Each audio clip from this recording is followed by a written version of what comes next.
Bismillahirrahmanirrahim. Alhamdulillahilladzi 'allama bil qalam, 'allamal insana ma lam ya'lam. Wassalatu wassalamu ala nabiyil umam, sayyidina wa maulana Muhammadin al-ajallil akram. Wa ala alihi wa sahbihi wa man tabi'ahum bi ihsanin ila yaumil 'adham. Allahumma salli ala sayyidina Muhammad wa ala ali sayyidina Muhammad. Rabbi shrah li sadri wa yassir li amri wahlul 'uqdatam min lisani yafqahu qawli amma ba'du. Alhamdulillah, Bang Dami, teman-teman, kita hari ini insya Allah Al-Fatihah sudah selesai. Setelah 7 hari kita tadarus, setelah 7 hari kita juga puasa, Alhamdulillah hari ini, malam hari ini kita menyelesaikan Al-Fatihah. Kalau kemarin kita membahas tentang ihdinas siratal mustaqim, ayat ke-6, harusnya nanti kita paham Bang Dami. Sambungannya siratal mustaqim itu apa? Siratal ladina an'amta alaihim ghairil maghdubi alaihim waladdallin. Amin. Kemarin kita sudah membahas mulai dari iyyaka na'budu itu kan harapannya kita semua menjadi hamba Tuhan, Abdullah, menjadi diri yang kosong. Untuk itulah biar kita menjadi diri yang kosong tidak sesekali. Tidak menjadi diri yang kosong kalau lagi ada masalah. Makanya kita minta kepada Allah, ihdinas siratal mustaqim. Tunjukilah kami jalan yang lurus. Kemarin juga kita sudah bahas jalan yang kokoh. Karena selama ini kan kita sadar pada Tuhan itu kadang-kadang sadar, kadang-kadang lupa. Kadang-kadang ingat, kadang-kadang lupa. Makanya ketika kita ihdinas siratal mustaqim itu, kita minta ditunjukkan jalan yang kokoh untuk mengenal Tuhan itu seperti apa sih? Gitu. Nah, dalam hadis pun dikatakan sebenarnya ya, teman-teman, awaluddin ma'rifatullah. Awalnya dari agama itu sebenarnya ma'rifatullah, mengenal Allah. Dasar dari agama itu adalah mengenal Allah. Tapi coba kita cek, kita misalkan saya sudah hampir 40 tahun ini memahami agama itu sebagai mengenal Allah atau memang ya turunan aja dari orang tua, kemudian didogma dari ajaran di sekolah dan lain sebagainya kan. Nah, semua itu kan iman yang hanya taklid, iman yang hanya ikut-ikutan saja, bukan menjadi iman yang kokoh bagi kita. Makanya ihdinas siratal mustaqim. Jika kita mau mengenal Tuhan, ya kenalah Tuhan secara kokoh. Hadir benar-benar dalam diri kita. Makanya awaluddin ma'rifatullah.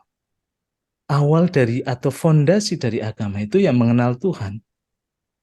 Dan bagaimana kita bisa mengenal Allah? Nabi juga mengatakan, man arafa nafsahu faqad arafa rabbahu. Untuk mengenal Tuhan itu, ya cara yang paling mudah, ya mengenal diri kita sendiri. Nah, pertanyaan kemudian adalah, bagaimana cara kita mengenal diri kita sendiri?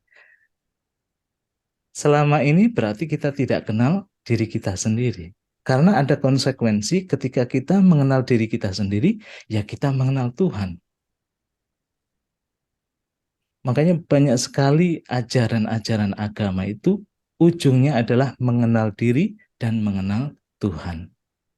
Kalau kemarin Bang Dame menyebut self-inquiry. Cara untuk mengenal diri ya, coba mulai kamu bongkar diri kamu sendiri. Ya kan? Kamu teliti diri kamu sendiri. Mana yang diri dan mana yang bukan diri. Kamu selidiki. Kita selidiki semua, mulai dari diri kita yang paling dekat dengan kita, yaitu tubuh kita. Apakah aku tubuh ini? Coba mulai kita renungkan, mulai kita jawab. Benar nggak sih aku tubuh ini? Kalau aku tubuh ini, tubuh kan mengalami kematian. Berarti kalau aku tubuh ini, aku nanti ada batas waktunya. Nah, disitulah kita mulai berpikir lagi. Oh, kalau aku ada batas waktunya, berarti aku itu ilusi, kan gitu kan. Nah, dalam tradisi Islam itu dikenal dengan kata al-furqan. Bedakan mana yang real, mana yang ilusi, mana yang benar-benar dirimu yang real, mana yang dirimu yang ilusi.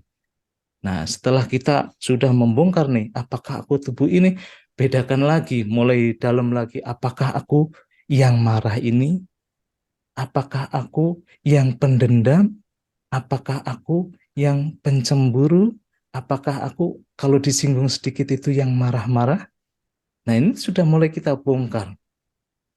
Makanya jalan untuk mengenal Tuhan itu mengenal diri. Dan jalan untuk mengenal diri ya membongkar diri kita itu siapa. Makanya disitulah kita diajarkan untuk la ilaha illallah. Neti-neti. Kita harus bongkar. Bedakan yang bukan diri dengan yang diri. La ilaha. Sampai kemudian kita sadar bahwa illallah. Kita harus nafikan dulu yang bukan diri. Baru kemudian kita sadari illallah, isbat, menetapkan yang sejati, menetapkan yang benar-benar real, menetapkan yang benar-benar nyata. Ternyata aku adalah yang hidup itu sendiri. Saat ini kan kita hidup, tapi perhatian kita nggak merasakan bahwa kita hidup, karena selalu keluar perhatiannya kan. Ternyata aku adalah yang sadar itu sendiri. Ternyata aku adalah diri yang selalu damai. Tapi kenapa damaiku itu on off? Karena perhatian kita bukan pada diri. Nah, ini kan penting. Nah, ini kan kokoh. Ihdinas sirotol mustaqim. Dengan mengenal diri itulah kemudian kesadaran kita kepada Tuhan itu kokoh.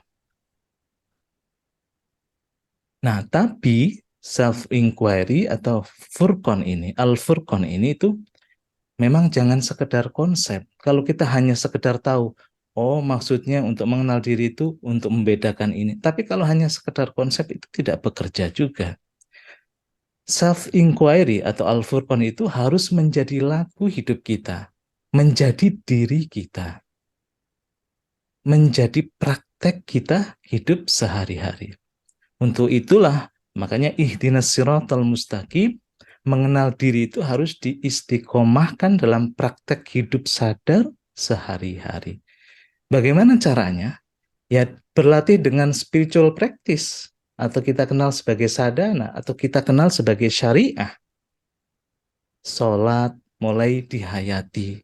Sholat udah mulai disadari kehadiran kita di dalam sholat itu. Membaca Quran sudah mulai disipak layer-layer maknanya. Puasa sudah mulai difahami maknanya puasa itu apa. Nah, ini kan sebenarnya praktek hidup kita sadar sehari-hari, self-inquiry, yang itu bukan hanya sekedar konsep, tapi sudah menjadi diri kita sendiri. Makanya kemarin saya singgung bahwa orang-orang yang sadar pada Tuhan itu adalah kul amantu billahi summastaqim. Kata Nabi apa? Katakanlah aku iman kepada Allah, summastaqim. Kemudian istiqomahlah. Libatkan Tuhan dalam setiap aktivitas kehidupan kita. Aktivitas kita apapun, mau nyapu, mau ngepel, mau kerja di situ, libatkan Tuhan.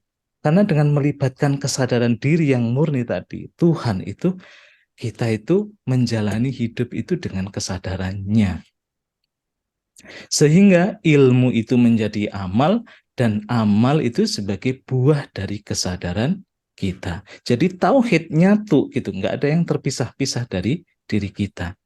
Selama ini kan tubuh kita melakukan apa, pikiran kita mikirin sesuatu yang berbeda, dan hati kita ngomongnya beda. Nah, itu kan jadi diri yang terpecah-pecah. Makanya kalau kita mau menyadari Tuhan, di situ kesadaran yang penuh dan utuh, summastaqim, istiqomahlah.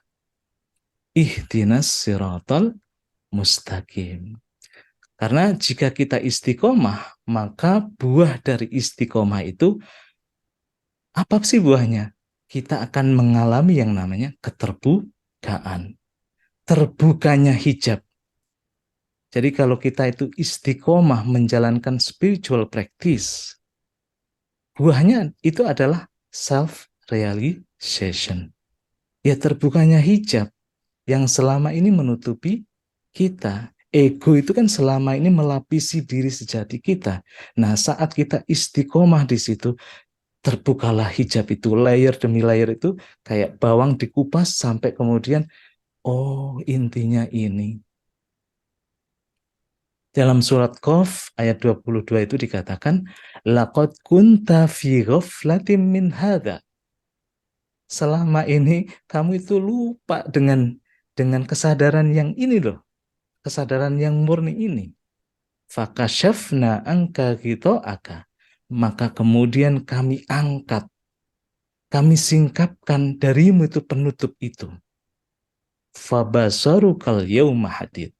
Maka penglihatanmu pada hari itu akan menjadi tajam. Tajam membedakan. Jadi selama ini itu kita diliputi oleh keraguan, diliputi oleh sesuatu yang mengelirukan. Maka saat kita istiqomah, ihdinas siratal mustaqim, Tuhan kemudian membuka hijab kita. Tuhan kemudian membukakan wajah dirinya. Di situ penglihatan kita menjadi tajam. Saat terbukanya tabir ilusi itu, disitulah kita baru sadar bahwa selama ini yang hadir itu Tuhan. Selama ini masalah yang hadir, kemudian problem-problem kesulitan hidup yang hadir, fenomena-fenomena apapun yang menyapa kita, ternyata itu adalah kehadiran Tuhan. Tapi memahami ini kan setelah proses panjang. Proses panjang bahwa selama ini kita kebentur-bentur, yang kita lihat ya masalah-masalah aja. Sulitan hidup yang kita lihat ya kesulitan, bukan Tuhan yang hadir. Nah, momen inilah yang disebut dalam agama lain itu namanya samadhi atau self-realization. Atau kalau dalam Islam disebut sebagai kasyaf, penyingkapan. Di dalam kasyaf itulah kita fana. Fana itu melebur dengan kesadaran ilahi. Bahkan kalau fananya itu berulang-ulang, kemudian menjadi bako. Kesadaran kita itu menyatu dengan kesadaran dia in every moment. Nah, ini Bang Damik dan teman-teman. Di momen inilah sebenarnya kita itu baru benar-benar syahadat. Selama ini kan kita mengucapkan syahadat hanya sebatas lisan. Asyhadu alla ilaha illallah wa asyhadu anna Muhammadar Rasulullah. Selama ini kan kita ulang-ulang dalam sholat kita, tapi itu hanya sebatas lisan. Tapi kalau orang sudah tadi dibukakan hijab ilusinya, maya-mayanya itu sudah terbuka, maka disitulah syahadat yang sebenarnya.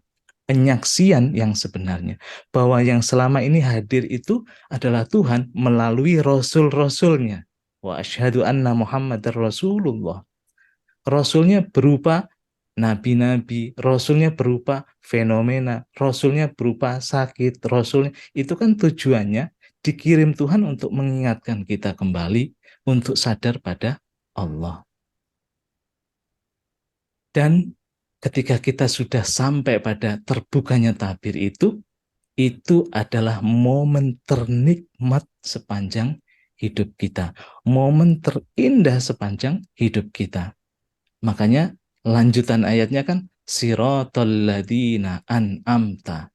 Orang-orang yang sudah bisa kokoh di dalam kesadaran pada Tuhan, itu adalah jalannya orang-orang yang diberikan nikmat.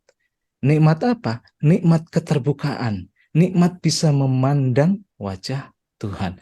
Itu nikmat yang paling indah. Tidak ada nikmat yang sepadan dengan itu.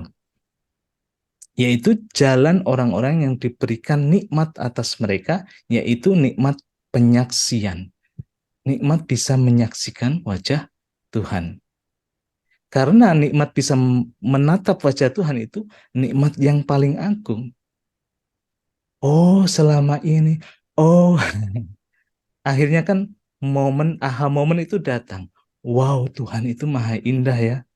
Tuhan itu pintar sekali, Tuhan itu maha kreatif sekali, Tuhan itu menciptanya itu sangat luar biasa.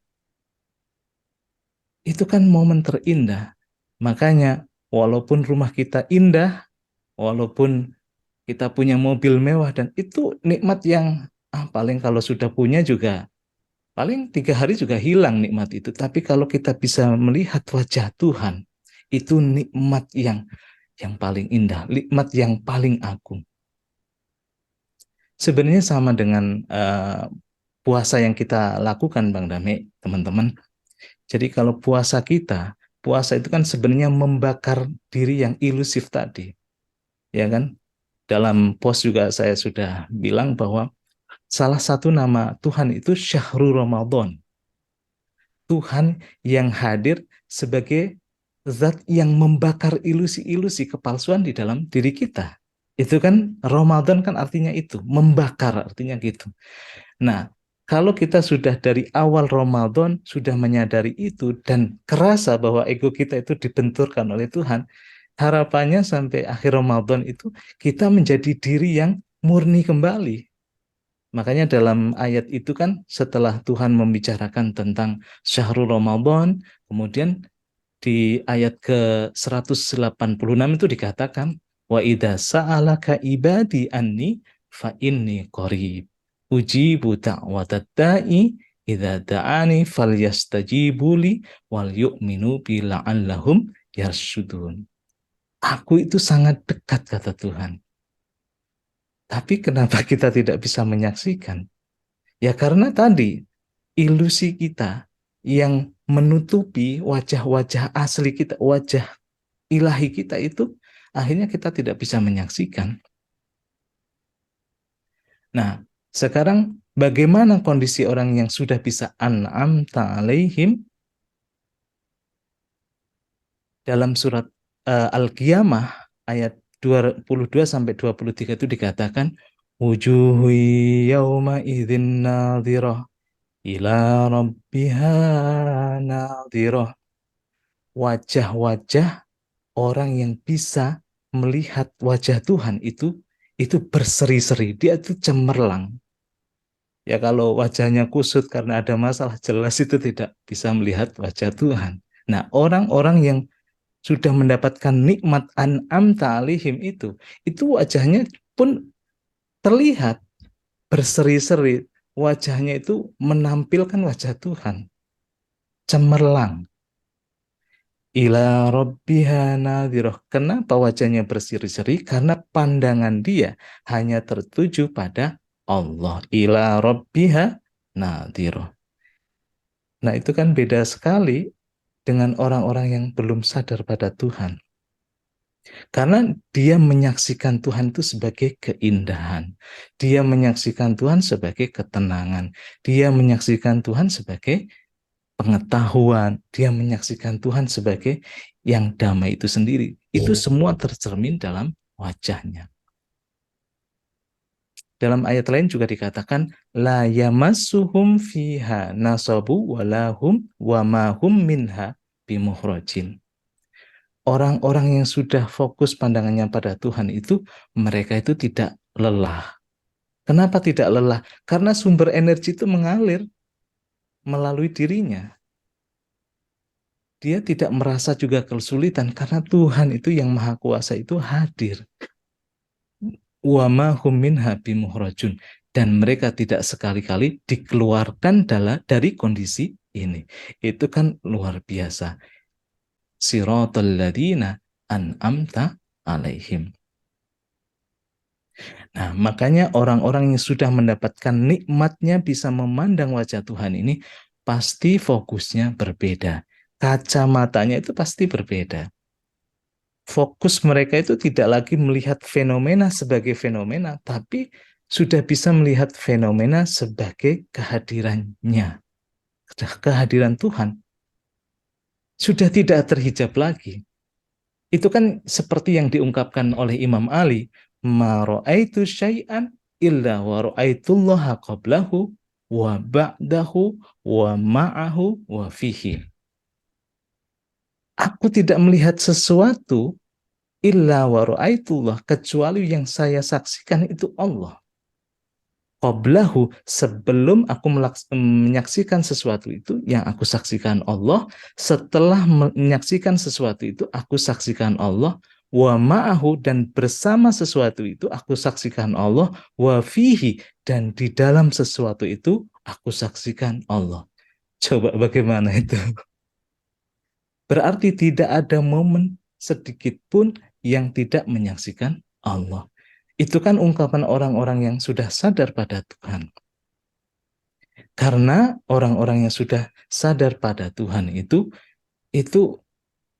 tidak ada ceritanya berpaling dari Dia. Karena begitu dia berpaling pada Dia, dari Tuhan, itu sebenarnya sudah tidak merasakan nikmat indah lagi.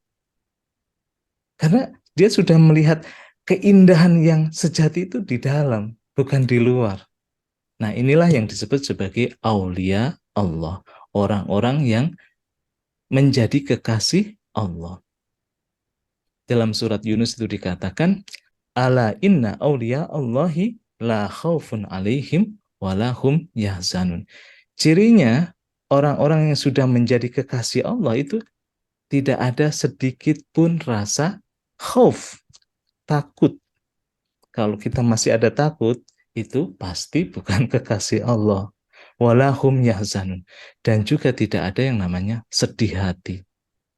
Alladzina amanu wa kanu yattaqun, yaitu orang-orang yang iman, pandangannya itu kokoh tegak lurus pada Tuhan, wa kanu yattaqun, dan mereka itu takwa, menjaga pandangannya itu. Itu kan luar biasa. Makanya ya mulai saat ini kita berlatih spiritual practice, mulai dari sholat atau mulai dari hal-hal yang terkecil, libatkan Tuhan dalam hidup kita, dalam semua aktivitas kita. Nah, tetapi pertanyaannya Bang Dami, teman-teman yang lain, bahwa bagaimana kita kan masih hidup di bumi nih, harus berbaur dengan masyarakat, harus berbaur mengurus kehidupan kita sehari-hari. Bagaimana kita bisa menyikapi? Nah, sebenarnya kan sesuai dengan yang saya jelaskan tadi, menyikapi kehidupan dunia, karena kita masih hidup dengan tubuh, karena kita masih hidup dengan family, kita masih hidup dengan masyarakat, ya nggak ada masalah dengan kehidupan itu, tapi kacamatanya yang diubah, perspektifnya yang diubah. Bagaimana kita menyikapi dunia, bagaimana kita melihat dunia itu yang berubah, menggunakan kacamata Tuhan. Sebab kalau kita tidak menggunakan kacamata Tuhan, di situ ada efeknya. Makanya lanjutan ayatnya, ghairil maghdubi alaihim waladdallin. Kalau kita tidak menggunakan kacamata Tuhan dalam menyikapi dunia, dalam menyikapi kehidupan sehari-hari, kita akan terjebak pada dua golongan. Pertama adalah golongan yang maghdub, orang-orang yang dimurkai Tuhan. Waladdallin, dan juga kita jangan terjebak pada golongan yang dolin, golongan yang tersesat. Siapa sih golongan yang maghdub dan siapa sih golongan yang tersesat ini? Maghdub itu adalah orang-orang yang melihat segala sesuatu berdasarkan kacamata fisik aja. Jadi pandangannya itu hanya lahiriah, hanya literalis gitu kan. Melihat kebenaran adalah apa yang dilihatnya, apa yang didengarnya. Jadi tidak sempat yaitu mengulik lebih dalam. Karena bagi dia kebenaran adalah apa yang dilihat, apa yang didengar, dan apa yang rasakan. Nah, orang-orang seperti itu kan nggak bisa lebih dalam lagi melihat Tuhan, melihat kehadiran Tuhan. Nah, ini kan disebut sebagai orang-orang yang maghdub. Contohnya, ini banyak sekali di zaman Nabi itu, bagi orang-orang yang maghdub itu, melihat Nabi ya hanya physical appearances gitu kan. Jadi penampilan-penampilan fisik, Nabi misalnya berjenggot, dia ikutin tuh jenggotnya lebih panjang lagi daripada Nabi. Nabi misalkan sholat malam sampai kakinya bengkak, diikuti. Dia tidak bisa melihat menembus makna yang lebih dalam dari kenapa Nabi seperti itu. Itu kan kaum-kaum yang literalis, maghdub, sehingga menghukumi segala sesuatu hanya berdasarkan indera fisiknya. Nah, sedikit lagi, siapa golongan orang-orang yang zalim? Nah, ini agak lebih lebih ini nih Bang Dame. Lebih dalam lagi. Zalim itu orang-orang yang melihat segala sesuatu hanya berdasarkan kacamata pikiran, utamanya pikiran yang subjektif.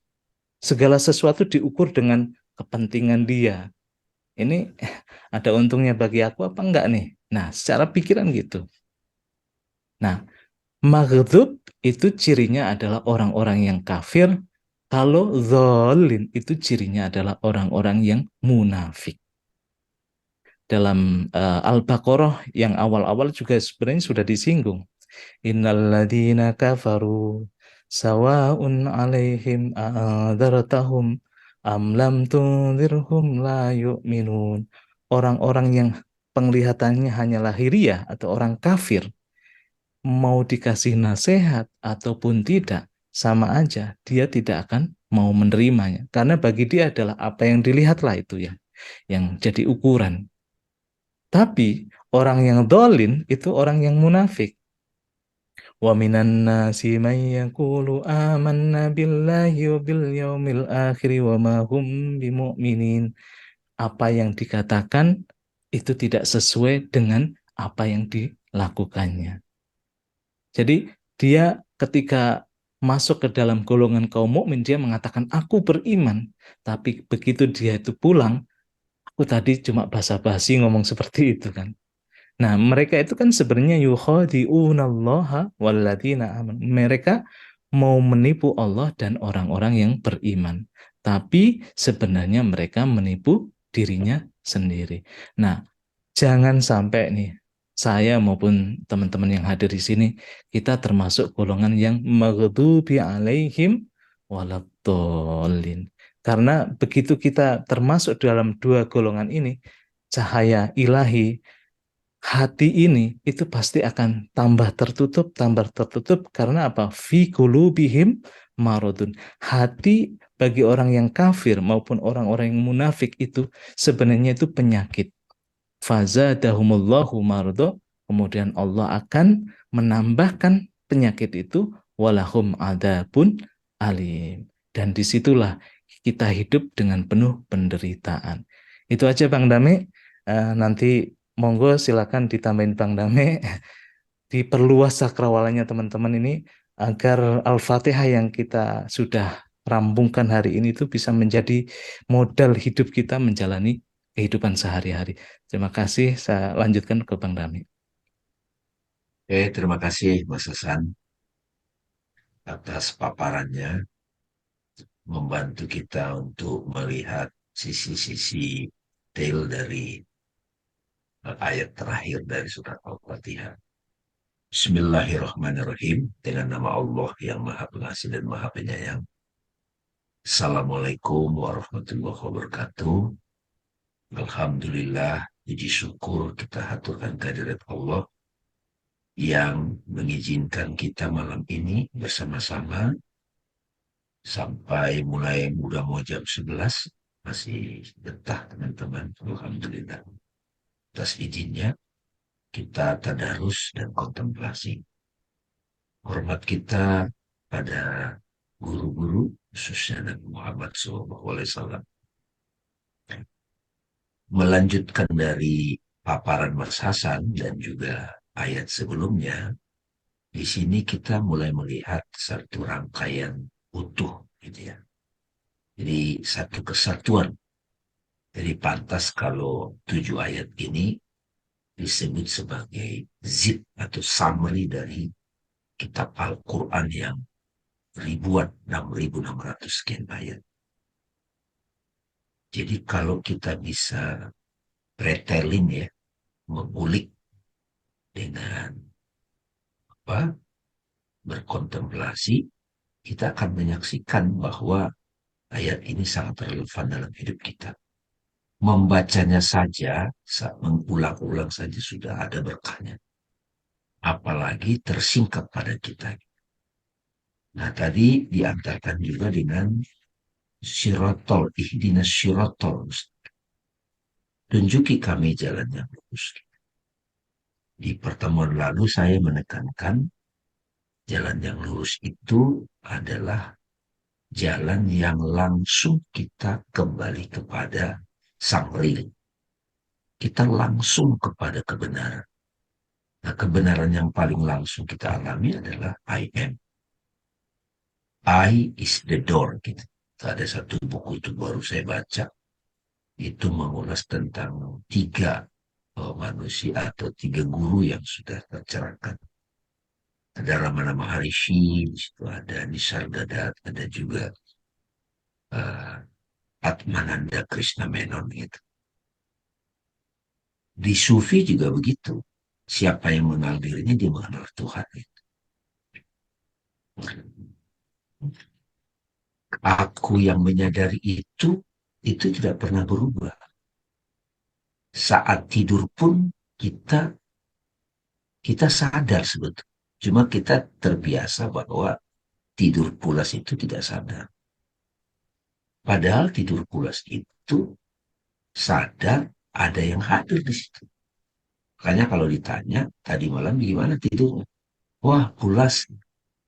Kalau kita bisa memberitahu saya tadi malam tidurnya pulas, ada yang hadir menyaksikan peristiwa itu dong. Oh, tadi malam gimana? Oh, mimpi. Ada yang hadir menyaksikan pertunjukan mimpi itu. Ya, hanya kalau dalam mimpi kita rasanya tidak bisa mengendalikan cerita mimpi itu. Nah, sekarang nih keadaan jaga, nih teman-teman. Kita terjebak lagi. Kita menganggap diri kita badan ini gitu. Badan ini adalah penampilan gitu. Penampilan dari ya, aku gitu. Ya, sering kok kita makanya orang kadang kalau lagi meditasi dia tidak memberi perhatian lagi pada badan. Tahap awal boleh jadi dia sadar badan gitu kan, sadar pikiran, sadar perasaan, sadar napas, sampai sadar yang sadar itu.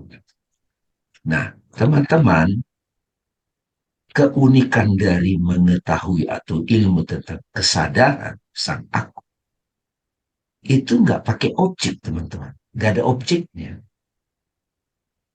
Kalau pengetahuan selain kesadaran, itu ada objeknya.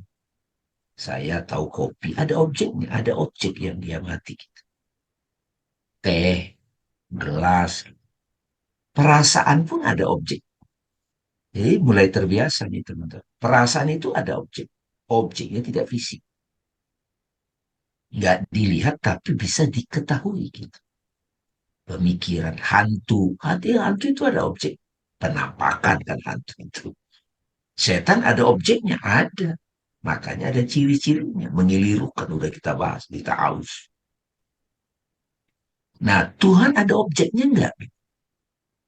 Tuhan yang masih berubah, itu ada objek. Tuhan itu masih berubah, ada objek. Menurut saya Tuhan begini, menurut saya Tuhan begini. Masih berubah.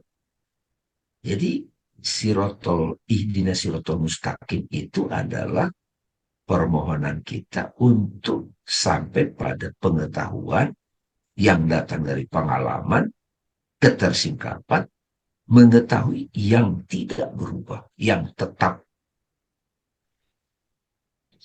Nah itu kalau dari sudut pandang akal itu namanya subjek. Gitu.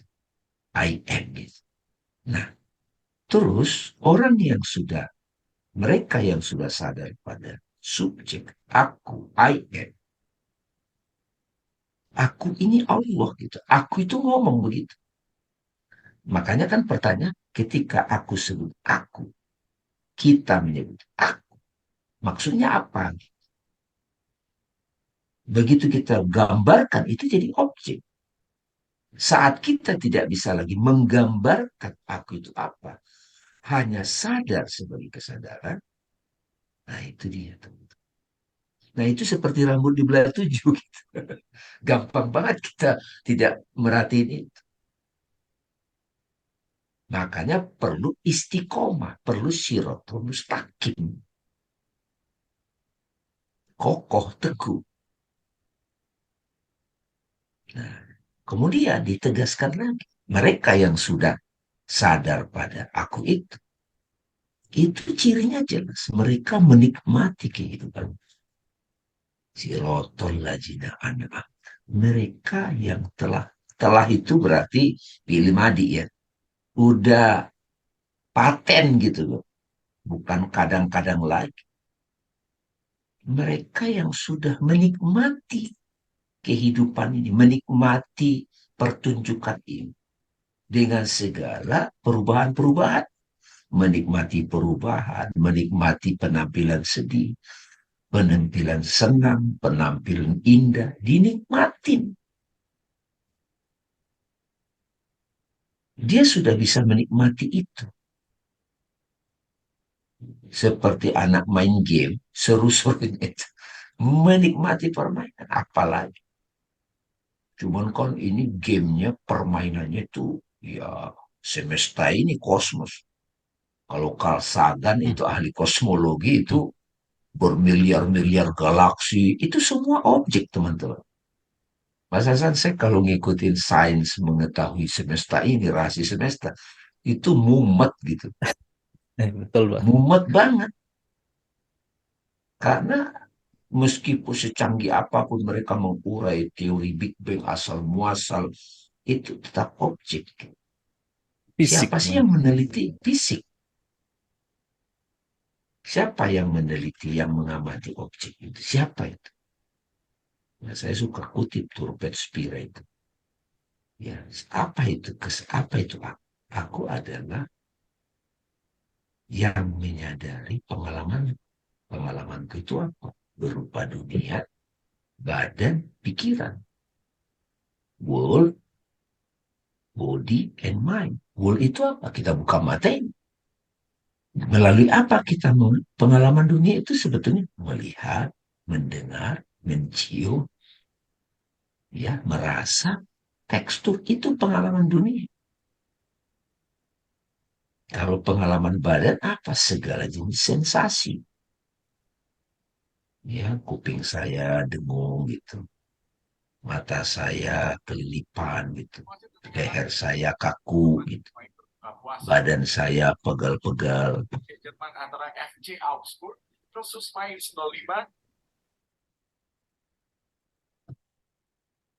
Sakit perut itu sensasi. Pengalaman mind apa? Mind itu batin maksudnya. Ada thoughts, pemikiran, ada gambaran. Ya, siapapun yang belum bisa sampai kepada yang tetap, dia akan gamal. Jadi mereka belum masuk kategori sirotol ladzina an'amta alaihim.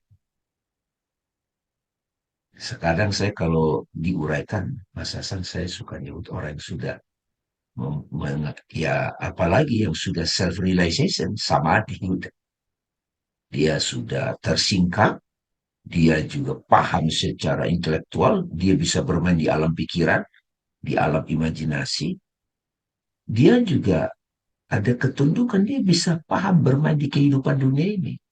Secara sosial, secara psikologi, agama, dia tahu peran. Jadi sehebat apapun perubahan dunia ini dengan segala pikuknya, dia bisa menyikapinya, meresponnya dengan tepat. Itulah mereka yang telah diberi nikmat. Bukan yang dimurkai, bagus banget. Itu manusia lahir yang saya suka nyebut itu kafir, memang ateis. Kalau di uraian beberapa tafsir, Mas Hasan itu suka disebut keyahudian, tapi itu tafsiran. Saya tuh kata di kalimatnya tadi, yang lahiriah banget gitu loh. Kafir itu bukan beda agama, kafir itu yang nggak sadar di balik yang nampak ini. Lagi-lagi analogi screen dan gambar. Dia terlalu terjebak pada gambar. Hei, yang real itu bukan gambar, screen. Ketidaksadaran terhadap screen, itu namanya kafir. Ignore. Ketidaksadaran terhadap sang kebenaran, itu kafir. Terus, walad dolim apa? Tadi juga bagus. Yang terjebak pada pendapat individunya, pemikirannya.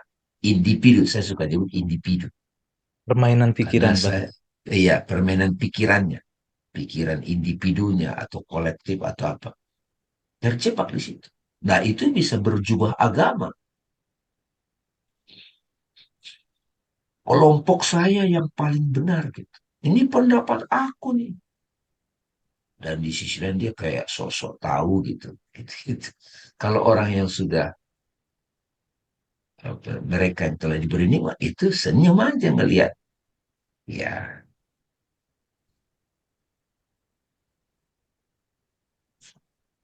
jadi teman-teman, menurut saya dari uraian ini, ayat ketujuh ini menjelaskan kelompok-kelompok manusia di muka bumi ini. Dari dulu sampai sekarang.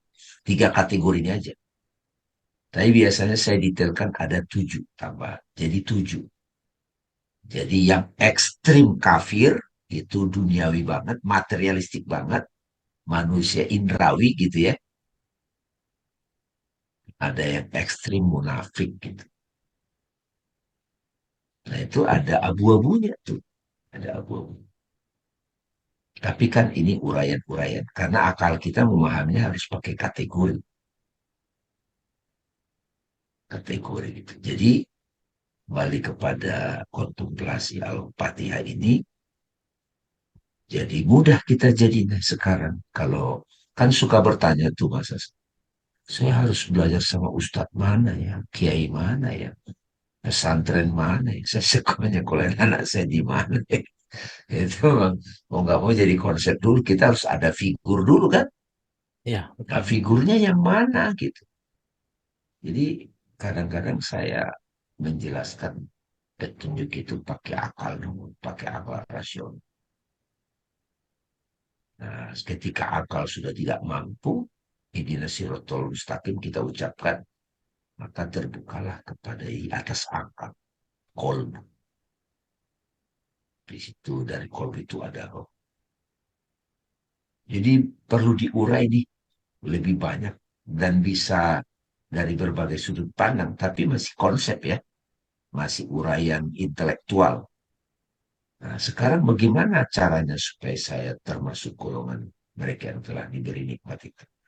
Ya, ketika kita membacakan ini, mendoakan, berdoa dengan bacaan ini, nah akan ada tuh kehadiran atau pertemuan-pertemuan yang tidak kebetulan. Seperti malam ini.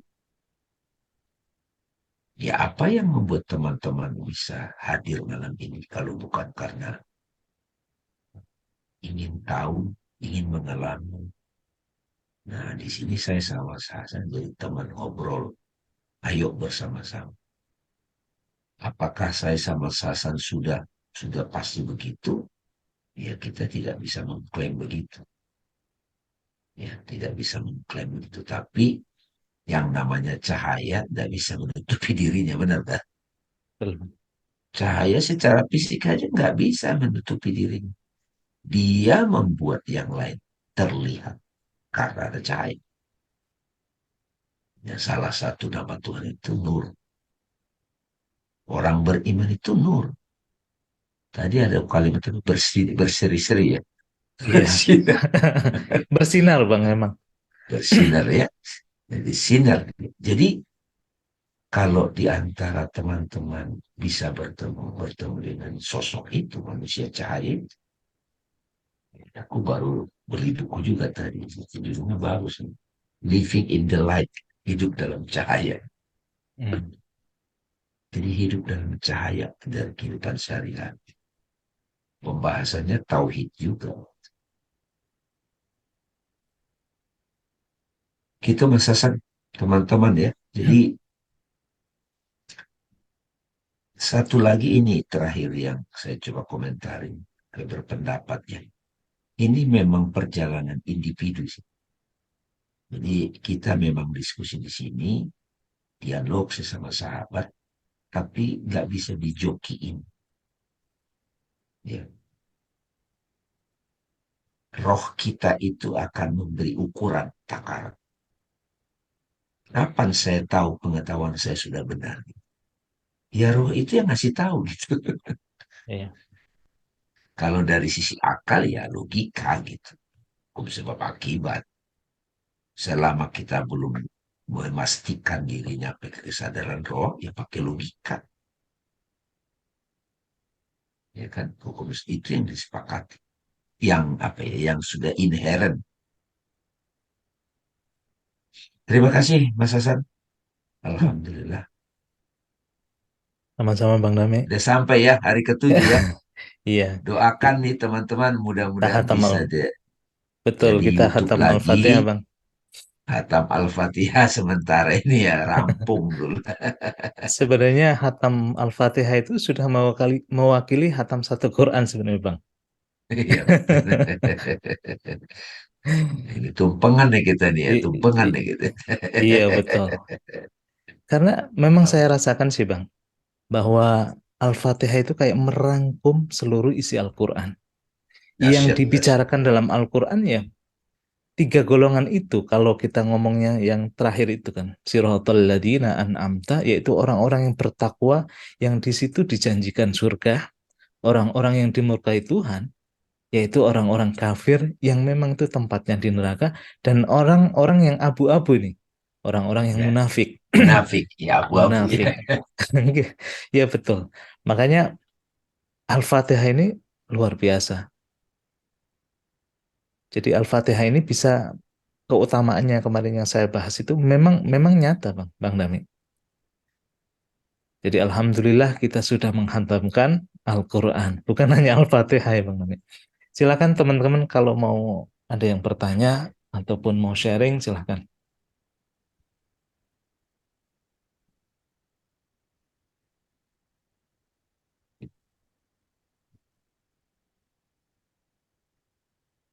Silakan Pak, barangkali kalau ada,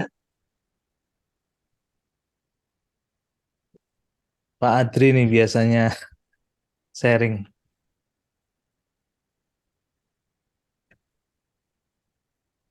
ambil tiduran nih Pak. Nah ini pertanyaan silakan. Oke, saya bacakan Bang Dami dari Mbak Zahrina. Assalamualaikum Bang Dame, Mas Hasan, izin bertanya, apakah bisa mengakses kembali recording Tadarus Fatihah ini karena saya baru join malam ini. Terima kasih. Ini setiap hari saya upload ya Bang di YouTube Di Dialog YouTube. Maya. Di YouTube Ya, Dialog Maya Mbak. Silakan di dikasih linknya aja, dikasih Oke, link. silakan ditonton lagi mulai dari A'udzubillahi minasyaitonir. Saya aja Bang Dame ketika membahas lagi Al-Fatihah itu ada semacam kayak sesuatu yang baru hadir lagi, sesuatu yang baru hadir lagi. Ya siapa itu Menakjubkan ya. kalau iya siapa kalau bukan Tuhan itu. Makanya bisa jadi kalau kita nonton recordingnya Bang Dami, itu juga dapat lagi. Iya Kadang-kadang betul. begitu. Kadang-kadang kepikiran lagi, sesuatu yang baru lagi hadir. Gitu. Makanya teman-teman bisa ditonton lagi di YouTube Dialog Maya. Nanti mulai pelan-pelan mungkin dipahaminya. Nggak usah pengen cepet selesai. Nanti juga akan, kalau kita benar-benar tulus pengen mendapatkan cahaya Tuhan itu, insya Allah Tuhan akan memberikan. Nah, setelah Al-Fatihah itu, kita juga akan membahas surat-surat pendek lagi ya Bang Dame ya. Ya, Mungkin surat kita, dari juz amma. Mulai ya dari betul. Kita mungkin mulai dari surat Qul Huwallahu Ahad, surat Al-Ikhlas mungkin ya. Surat Al Alhamdulillah. surat Al-Ikhlas, nanti surat-surat yang eh, lebih panjang sedikit. Insya Allah Anas. pokoknya, Anas, Insya Allah pokoknya selama puasa ini kita istiqomahkan untuk tadarus dan kontemplasi Al-Quran. Ya. Ini dari Baik, Mbak kalau tidak ada, masih ada. ini dari Mbak Popi, Bang Dami.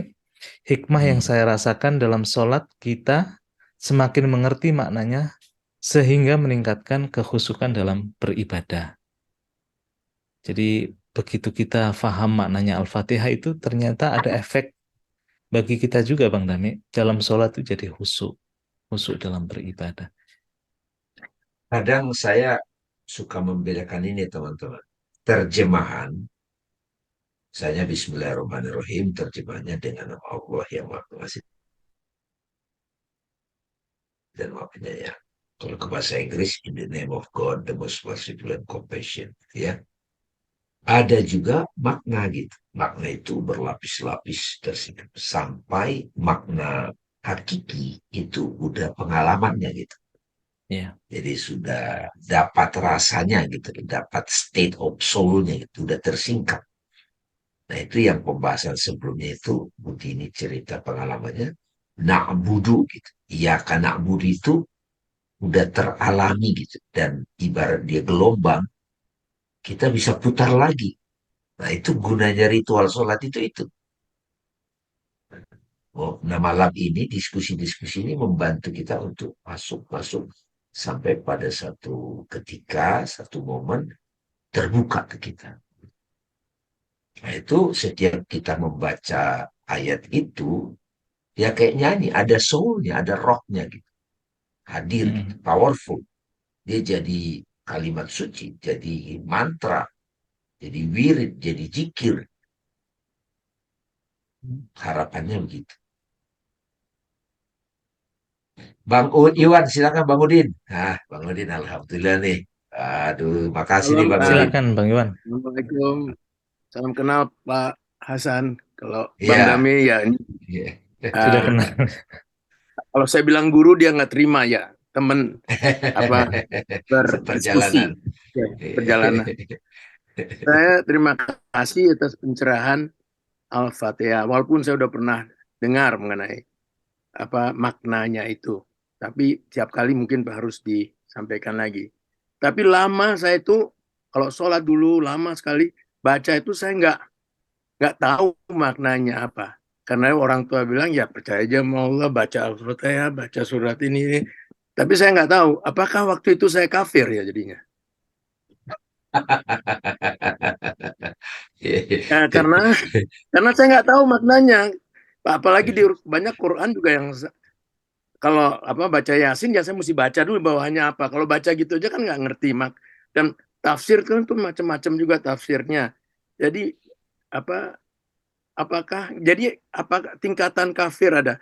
Jadi dulu saya mungkin kafir kafir banget karena saya yang tahu yang Bang Bami bilang kafir itu adalah tertutup ya. Belum ada keterbukaan hati untuk menjalankan apa ihdinas siratal mustaqim tadi. Jadi apakah waktu selama saya hidup ini saya udah 75 tahun, tapi umumnya jadi dari dulu tuh kebanyakan hidup saya tuh kafir karena saya nggak ngerti maknanya gitu, tapi saya jalankan gitu. Mohon Bang penjelasan. Udin, Ya, iya. Saya juga termasuk kok yang kafir itu Bang Udin. Dulu itu. Dan ya. saya apa ya, nggak apa-apa gitu. Bahkan di Al-Quran ada itu. Kenapa ya nggak semuanya ini orang beriman gitu di dunia ini? Kenapa nggak semuanya beriman gitu? Ada tuh di Quran, lupa ayatnya. Kalau semuanya beriman, Tuhan ciptakan lagi yang kafir. Ibarat main game, Bang Udin. Kita kalau sudah tahu jalan ceritanya, nggak seru, Bang Udin. Ya, Jadi kadang tidak tahu itu kan nabrak-nabrak. Nah ya. itulah Jadi, sebetulnya ya, da- dari betul. sisi ini, Hmm. kadang bagus kita nggak tahu. Hmm. Tapi memang suffering memang. Ya. Jadi kalau kita belum, misalnya kita tinggal di satu tempat yang belum istilahnya ya, eh, ya yang saya tahu, atau kita dilahirkan bukan dari agama Islam lah gitu. Kita nggak tahu arti Fatihah, tapi dia punya agama sendiri, punya kepercayaan sendiri. Artinya apakah dia masih tertutup dalam arti Bang Udin, saya potong agama dikit. Islam? Hmm. Saya ingin teman-teman itu membuang cara berpikir beda agama itu kafir. Nah, itu saya setuju. Itu kan Setuju. udah keinstal tuh. Hmm. Jadi kan kita kan hidup di sebuah masa dengan Ya, saya kesadaran damai. Saya diajarin juga kalau beda agama bukan agama Islam itu kafir. ya, Setelah berjalan, saya juga termasuk yang kafir juga kalau udah belajar begini waktu itu. Tapi itulah perjalanan saya. Jadi kalau sudah di tingkatan ini, kita di fase ini, Bang Udin, kita jadi bijaksana juga terhadap orang yang disebut kafir itu ya. atau munafik itu. Hmm. Kita jadi tahu menyikapi mereka, Ya, ya. Nah, jadi kalau misalnya gimana dengan orang seperti itu? Nah, itu tuh bagian dari pertanyaan kita juga untuk ya, menyingkapnya. Kalau ya. jawaban saya sekarang, nah itulah bagian dari orkestra semesta ini, Bang Udin.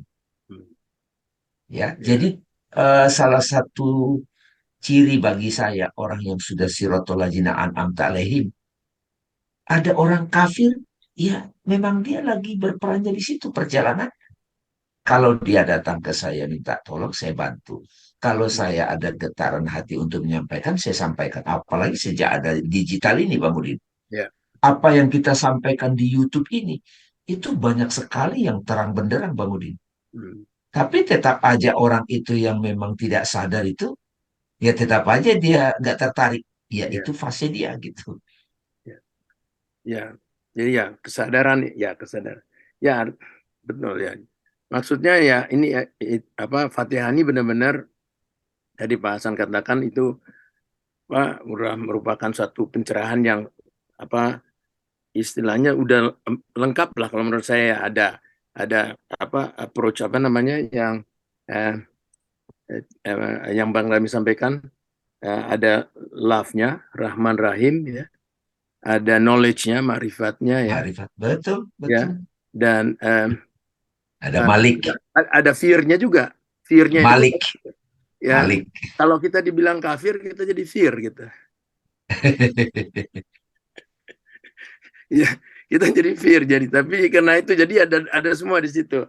Jadi ya saya pikir ya ini ya satu ini teman ya kita lihat dari ini yang tadi apa ya kan Abu Dua ya Stain, bahwa kita tuh udah submission, kita menyerahkan diri kepada Tuhan kan, sehingga waktu udah menyerahkan diri tuh try to be apa jadi oneness ya, oneness ke Ya, Tuhan. Jadi baru di situ kita minta untuk apa ihdina sirotol mustaqim ya, untuk dari jalan lurus hingga kita bisa menjadi satu. Nah itu tapi memang ya dualisme nggak bisa lepas sih dari kita dan selama kita masih hidup.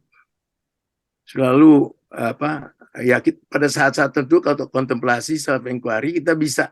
Tapi nanti kalau udah ada aktivitas lain ya kita coba sebanyak mungkin, karena itu mungkin sholat 5 kali. Tapi dalam sholat 5 kali selama ini juga kayak lakukan rutinitas saja gitu.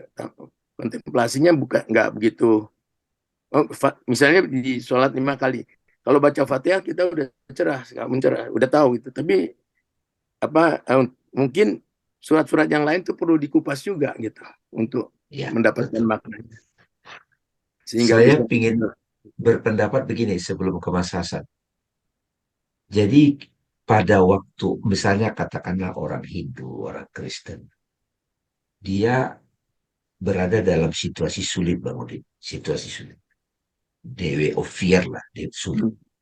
Itu kan udah nggak berdaya. Nah, saat dia tak berdaya itu inherent di dalam diri dia. Itu sebetulnya nggak pakai lisan bahasa Arab aja. Hmm. Iya karena budu. Nah, itu ada tuh. Jadi iya karena budunya itu ke hakikatnya gitu. Iya, iya, iya, Tapi dia tidak pakai bahasa Arab. iya, Jadi iya, saya mau mengajak teman-teman melihat Al-Fatihah ini maknanya universal. iya, iya, iya, Jadi iya, kalau saya misalnya ketemu sahabat orang Kristen misalnya, dia terpuruk, tiba-tiba dia pasrah, tak pasrah, berdaya, nadir, itulah ia karena budu. iya, Dan saat menyerah, yang sama ia akan stain. iya, Makanya iyyaka na'budu wa iyyaka nasta'in itu pengalaman kita saat terpuruk. Iya, iya, Saat situasi sulit kita dipaksa menghamba. iya, Masih dualitas. betul. Saat pasrah itulah kita lebur dalam kemahaagungannya. Datanglah pertolongan. Iya, Tapi kita tidak mau kalau harus itu terjadi. Kita alami lagi saat sulit. Makanya kita bermohon. Ihdinas iya, siratal betul. mustaqim. Nah, itu banyak yang Nah, pasrah, mereka terpuruk, tapi habis itu ya istilahnya nggak pada stage yang berikutnya ihdinas siratal ya, mustaqim. betul, betul. Terima kasih Bang Nami. Makanya, iya Bang Udin, makanya kita ulang-ulang itu Bang Udin. Betul, betul. Supaya kita sadar. Ya, Sekarang setelah kita dapat ini, memang saya perlukan tuh. ya, ya, Ihdinas siratal mustaqim, gitu kan. ya. Diuraikan lagi siratal ladzina an'amta alaihim. Udah kita uraikan tadi kan, yang Ya. dapat nikmat. Kita mulai ketemu orang-orangnya. Siapa orang-orang yang sudah sampai ke situ? Kita belajar dari dia, dia ajarin kita. Ya. Jadi kalau boleh saya bilang, misalnya saya mau menyampaikan kepada orang Kristen, orang Hindu, substansinya ini, saya pakai bahasa Bible boleh jadi. Bisa. Tapi esensinya sama gitu. Maknanya, ya. Hmm. Ya.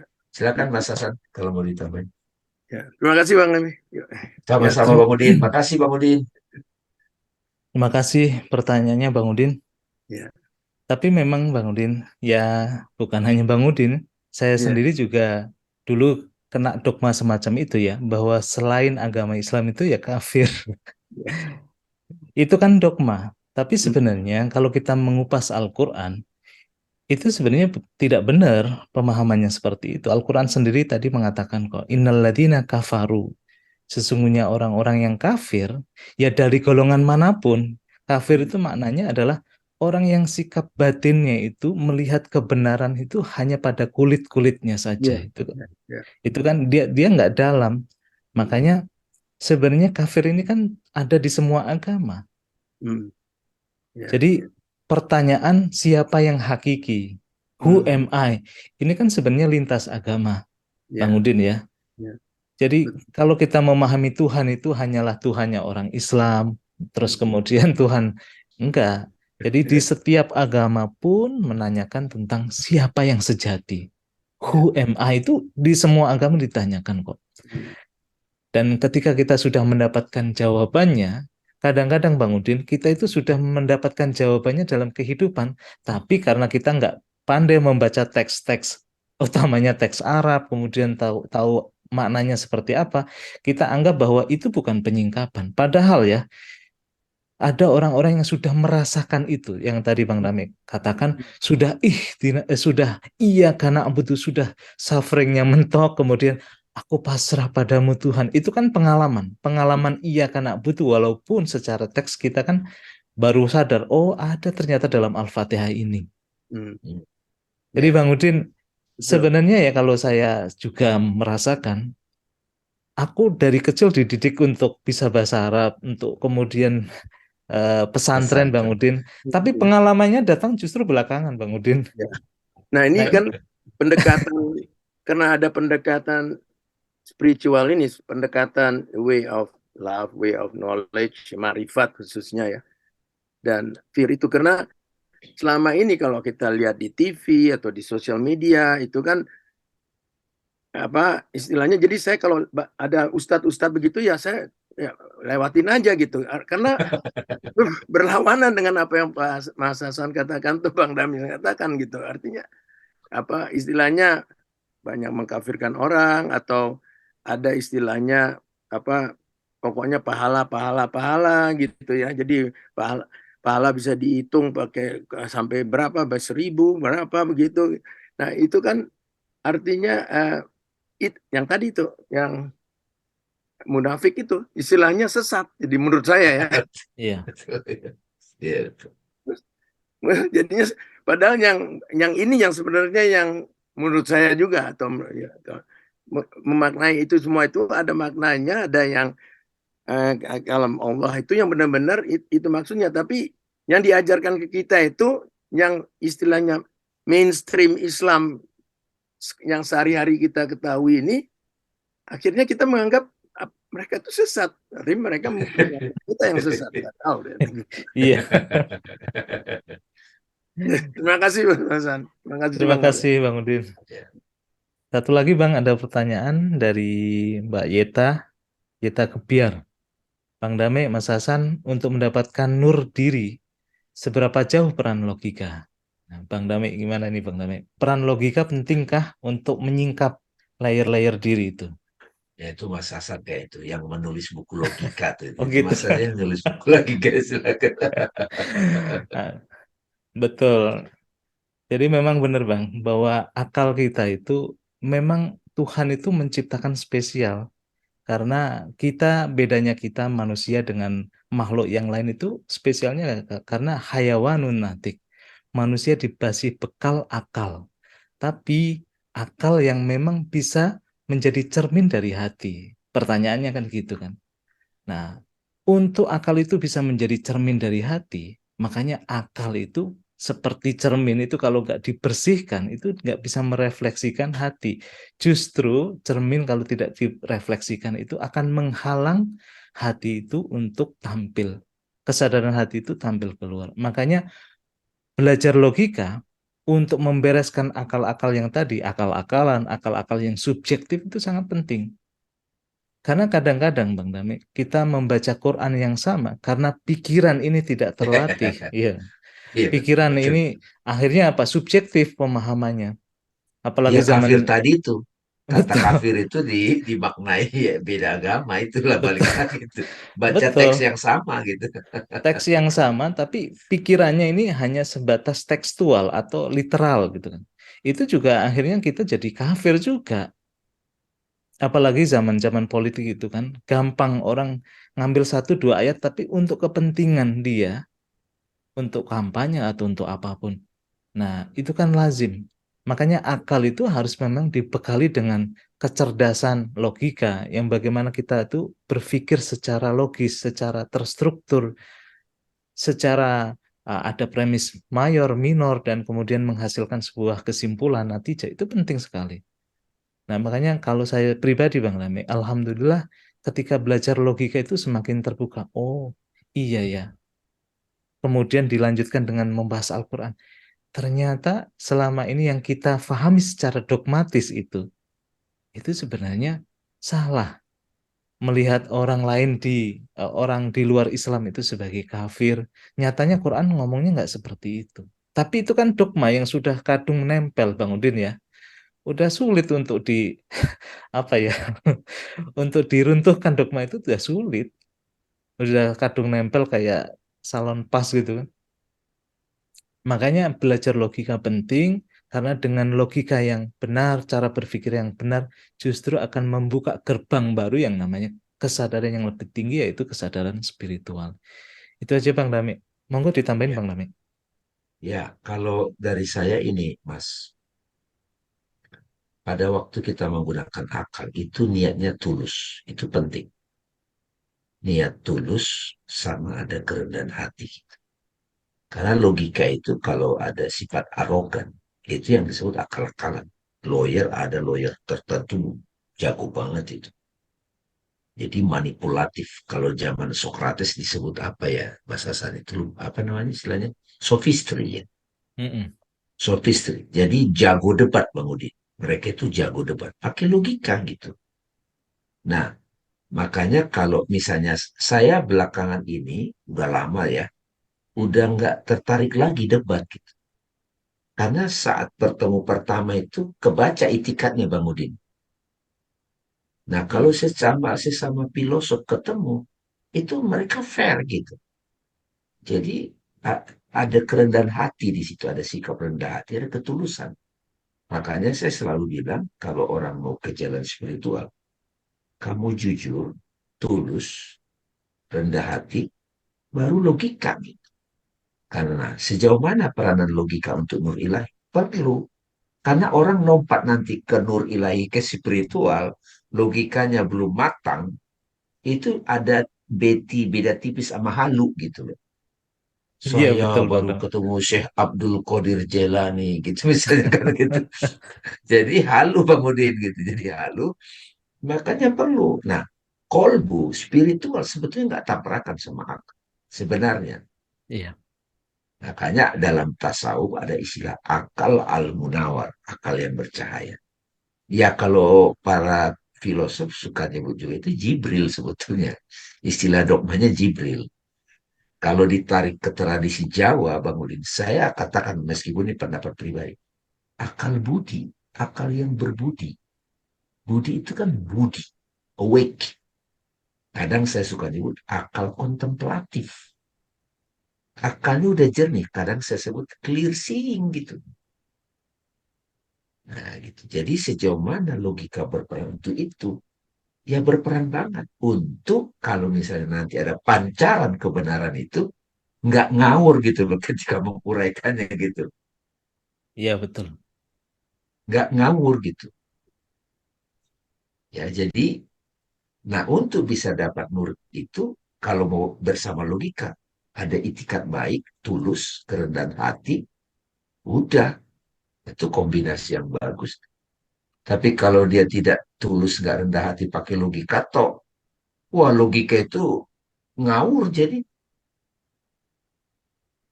Saya tentang pikir Tuhan kok Bang Dami berdebat gitu. untuk Ya, self inquiry itu ya mesti jujur, kerendahan hati rendah hati. dan Tulus. tulus. Ya Iya, gimana kita bisa mencapai tadi ihdinas sirotol mustaqim kalau kita nggak kita pakai nggak akal tulus. dulu, ya kan? Iya, Jadi betul. untuk itu kita harus tulus, jujur, ya, tidak munafik itu jujur dan Rendah hati. membuka hati kita baru bisa mencapai yang istilahnya yang saya belajar dari Bang Dami mencapai kolbu itu kan Betul, Bang Udin. untuk bisa. Makanya Bang Udin, apa ya, ini menarik nih Mas Hasan nih. Saya senang sekali kalau Bang Udin nanya apa yang tersebar di sosmed di mana-mana. Tapi sebetulnya yang lain pada pingin nanya itu juga gitu. Iya, kita mesti jujur Ya, juga bahwa kita jujur. ini masih terus terang masih tertutup gitu, nggak semuanya Hmm, terbuka masih. Tapi ya, kita betul. mencoba untuk menjadi min, meminimais kekafiran kita lah gitu. Nah, betul, betul. Iya, betul. Karena mengkombinasikan akal dengan keterbukaan hati dan tulus dan jujur itu ya karena kita juga nggak lepas dari pengaruh sekeliling kita, itu nggak Ya, mudah. betul. Ya, Betul, kita Bang kan Udin. kita punya behavior, kita punya perilaku itu nggak bisa lepas dari pengaruh lingkungan juga gitu. Iya, Iya. benar. Gimana? Apalagi kalau lingkungannya udah toksik ya. Iya, Aduh, itu susah itu. Harus berani tegas itu. ya, nah itu jadinya. Jadi penting Makanya di untuk Al-Quran ada itu Bang Udin. ya, Qul ya ayyuhal kafirun, katakan kepada orang-orang kafir itu. La a'budu ma ta'budun. Nanti kapan dibahas itu ya. Iya, Bang. Aku tidak akan menyembah Tuhan yang kamu sembah. Itu sikap terhadap orang kafir. Lakum dinukum waliyadin. Bagimu caramu, bagiku caraku. ya, Ya kita sempatin bahas itu ya Mas Hasan ya. Itu penting Ya, soal itu. ya, insya Allah, Bang. Ya. Hmm. Ada satu lagi Al-kafirun. pertanyaan, Bang. Bang Dame. Ya. Dari Mbak Popi, mungkinkah dogmatisme itu diubah sedari dini? Sehingga sedari dini itu anak-anak bisa lebih menggunakan logika dan akal dibanding dogma. Bisa nggak, Bang? Sebenarnya bukan nggak bisa, bisa, tapi siapa yang mau mau Nah, menjebatani itu kan? kalau dari sudut pandang saya gini, Mbak Popi. Sebetulnya nggak ada yang salah dengan dogma kalau yang mengajarkan itu orang sadar. Ya, Oke. Itu yang penting. Kalau dogma diajarkan orang yang nggak sadar, itu dijadikan propaganda, Hmm. betul. eksploitasi, manipulasi. Karena dogma itu kan semacam kayak bimbingan disiplin dulu kan. Pokoknya percaya dulu deh, nanti itu kan itu. Yang penting yang diikutin itu, yang mengajarkan itu sadar. Nah, sekarang kan ya kita nggak bisa ngurusin masyarakat. Gimana dong ini gitu? Ya kalau sudah mendapatkan info ini, saya suka bilang kalau praktikalnya itu kalau orang tua belum bisa mengajarkan, bawa ke guru gitu. Jujur aja, aku tapi menemani gitu. Mama juga belum tahu nak gitu. Nah, kamu ketemu ya, mama temanin ke guru gitu. Kalau dia seorang guru, dia tahu kok. Pas ketemu seorang murid itu juga si guru udah bisa menyadari kok. Satu pertanyaan, dua pertanyaan dia udah tahu bagaimana menyampaikan itu. Itu guru dia karena dia cahaya kan, Hmm. gitu. Terima kasih Bang Name, Mas Hasan. Ya, Ya, bener makasih. bener Bang, bahwa dogma itu nggak ada yang salah. Al-Quran yang sama bisa dibuat orang untuk cuci otak, ya kan? Menjadi teroris bisa, tapi Al-Quran yang sama pula untuk menjadikan orang tercerahkan itu juga bisa. Ya, betul, Makanya betul. sebenarnya yang salah bukan dogma, tapi benar tadi, sikap dogmatisme itu yang memang kurang benar. Kalau kita apa-apa dogma, tapi dogmanya memang sudah yang biasa kita pahami dan itu cenderung keliru, itu yang kadang-kadang kita tidak bisa ubah, sulit. Yang tadi memahami kafir itu sebagai sesuatu, sebagai non-muslim gitu kan. Itu kan sudah sulit untuk diubah. Dogmatisme yang kayak gitu sulit. Makanya sedari kecil sih saya setuju dengan Mbak Popi bahwa dari kecil kita sudah difahamkan bahwa ajaran Islam yang berupa dogma-dogma itu tapi diimbangi dengan tadi cara berpikir, diimbangi dengan bagaimana sih Rasa. konteksnya kita merasakan dogma ini, ya kan?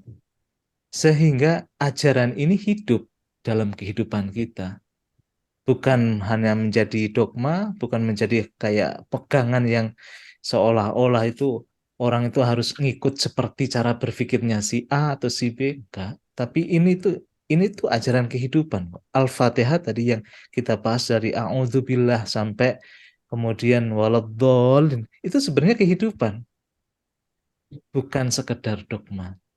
Itu sih Mbak Popi. Nah, nanti misalkan bagaimana untuk menggait anak-anak yang dari kecil agar belajarnya tidak hanya dogmatik, nanti kita bicarakan Bang Rami ya, bagaimana Ya, kurikulumnya. Nah, ya, kebetulan saya sama Bang Rami juga membuat semacam kayak pembelajaran, ada madrasah ya. tuna, Bah, juga ada swaguru, nanti bagaimana anak dari kecil itu memahami Quran atau memahami tema-tema keislaman, ibadah. iya, ibadah dan yang lain-lain itu tidak hanya dogmatik gitu. Terima kasih Mbak Ya, Popi. ya, makasih. Baik, Bapak Ibu, terima kasih. Mudah-mudahan kita Ada semua sedikit terberkati. sedikit nih Bang, terakhir. Ya, Saya dari Mbak Dini Cokro. Saya pernah dengar kalau Islam adalah agama logika. Apakah betul ungkapan ini, Bang Dame, Mas Hasan? sebetulnya ungkapannya itu gini, Bu Dini. Agama itu akal, gitu. Ya kan? Iya, Tidak ada agama bagi orang yang nggak yang berakal. Tidak Berakal ada gitu ya. agama. Iya, gitu. Jadi akal itu. Nah, di filsafat Islam, akal ini juga berderajat, Bu. Hmm. Kalau mau dibuat detail gitu. Tapi secara sederhana akal itu dikaitkan dengan logika. Dan di Quran banyak ayatnya itu. Afala ta'kilun, afala tatafakkarun. Kenapa kamu tidak gunakan akalmu gitu. Jadi Bang Udin, sebelum kita paham esensi dogma, agama kita, pegangan kita itu akal memang. Hmm.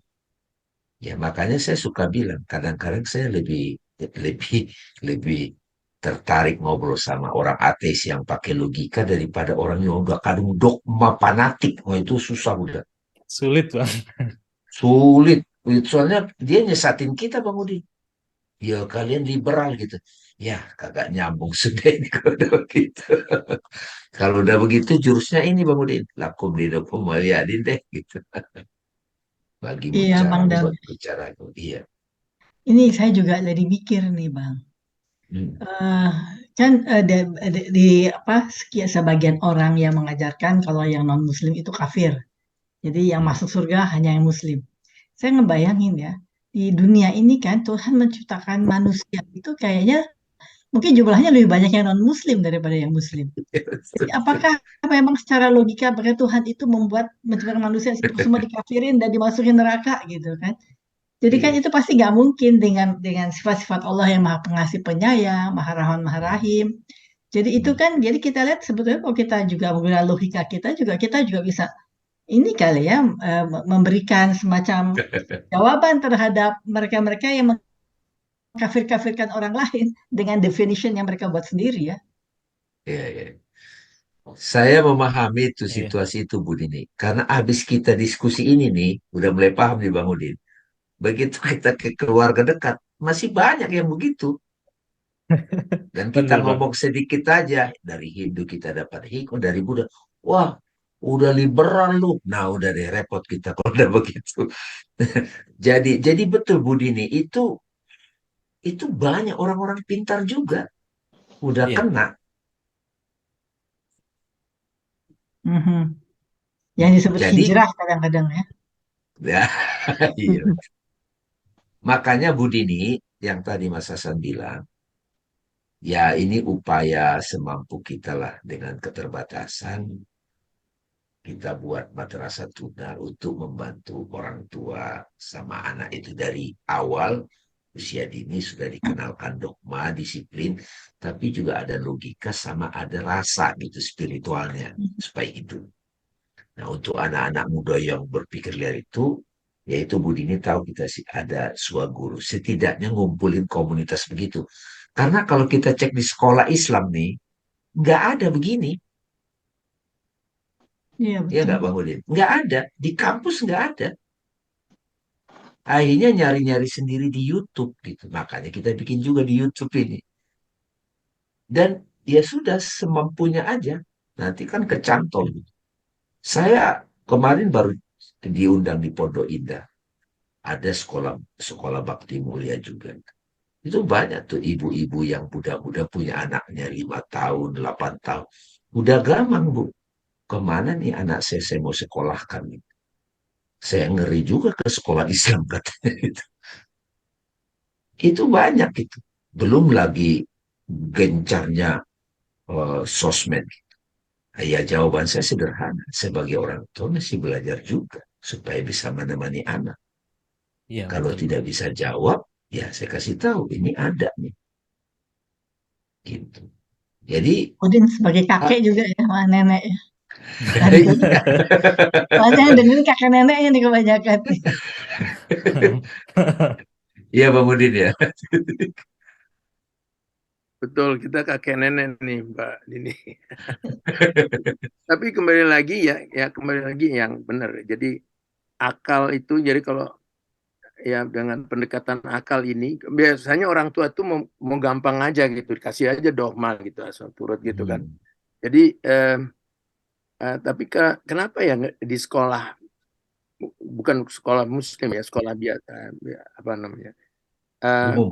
umum itu nggak disampaikan ya hal-hal yang lebih baik supaya ya dogma diberikan tapi juga diberi satu yang namanya pelajaran agama Islam, diberikan suatu suatu wadah yang bisa didiskusikan gitu dengan logika begitu ya. Nah, itu mestinya kan dari Kementerian Pendidikan mesti bisa Ya. membuat satu kurikulum di situ. Betul. Betul Bang Udin. Jadi Ya. agama Islam istilahnya kalau ada pelajaran agama itu bukan hanya nerima tapi anak-anak supaya hidup, supaya ya pendekatan secara anak juga tapi dengan memakai logika gitu, dengan Ya, contoh-contoh. betul. Jadi pertarungannya itu Bang Udin, kita mau menggarap itu dengan pengetahuan ini ya. Satu sisi ada lagi nih, digital ini nih, Ya, digital life ini cepat banget perkembangannya gitu. Jadi kadang-kadang kalau saya pribadi masuk ke wilayah itu, aduh dari mana ya mulainya kan gitu. Ya sudah dimulai aja apa yang kita bisa kan gitu. Ya kayak kita kumpul malam ini Bang Udin, setidaknya kan kita selamatkan diri kita, orang terdekat kita, nanti kan meluas, meluas, meluas. Nah, kadang-kadang kalau diajak ke sekolah juga benturannya banyak banget Bang Udin. Berdebat dulu di situ. saya sama Mas Hasan itu sangat ingin mengajarkan kesadaran ini tentang imajinasi, logika, sama self-inquiry ini. Kita nyebut itu kesadaran. Ya. Itu penting banget. Ya. Karena kalau kita lihat perkembangan selama 30-40 tahun, arahnya lebih kepada dogmatis gitu. Pure dogmatis tanpa apa istilahnya pakai logika itu gitu. Jadi ya ini mungkin persepsi saya, tapi mungkin saya salah. Ya. Baik, Mas Hasan, ada lagi? Oke, sudah jam hampir setengah 12, Bang Dame. Ini dari Bu Ira Pulungan itu, Mbak Zahrina sepertinya ada pertanyaan. Silakan kalau mau ada pertanyaan, tapi kalau bisa ditunda besok juga nggak apa-apa. Besok kita masih ada surat Al-Ikhlas ya Bang Dame. Kita bahas surat Ya, Al-Ikhlas insya insya Allah. Jadi kalau mau ada pertanyaan bisa ditunda untuk ditanyakan besok juga nggak apa-apa. Karena sudah mulai setengah 12. Jadi bisa sama-sama sahur kita di sini. Nanti kita bisa sahur bareng di sini, ya Bang Udin ya. Sambil bawa itu ya, bawa nasi padang gitu ya. Seru juga itu sahur sambil. Oke, Makasih terima Bapak kasih. Ibu. Terima kasih Bang Dame, terima Terima kasih kasih. Bapak Ibu yang Bang Dame. hadir. Terima kasih banyak. Mohon Terima maaf. kasih, Assalamualaikum Bang Dame, Mas warahmatullahi Hasan. wabarakatuh. Terima kasih Semua Bang Dame. teman-teman. Sebentar lagi. Ibu.